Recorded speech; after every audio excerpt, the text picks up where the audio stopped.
the money is actually not the huge limiting factor here.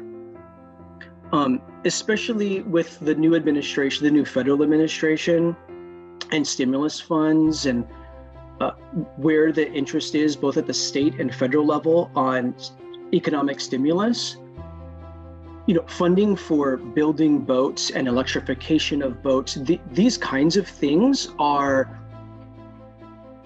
not difficult to convince those decision makers to throw, when they're talking about hundreds of billions of dollars of stimulus, a $10 million boat is not that, is budget dust, right? When they're at the scale that the federal government and the state government is talking about. And the kinds of jobs of boat builders are great paying jobs. The many public benefits that come with this, because it's more than just a commute option. There's a lot of other public benefits.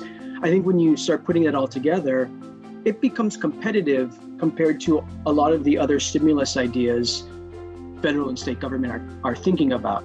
The other real hard part is the landing site in downtown Seattle. That's a real limiting factor. There's so much congestion on the Seattle waterfront, and they're in such decay and overuse from lots of different uses, water taxi, Kitsap ferry, lots of things. Washington State Ferry. There's a real bottleneck when you get to the Seattle side of this, and that's a real limiting factor for this.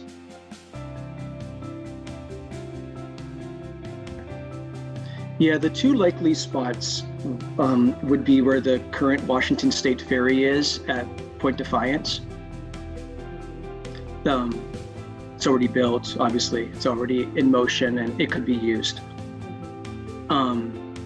And that's in the PSRC report. It talks about the bigger boat for two reasons. One, because of the distance of the sail, and that loading dock at Point Defiance, a bigger boat is required to back into that loading dock.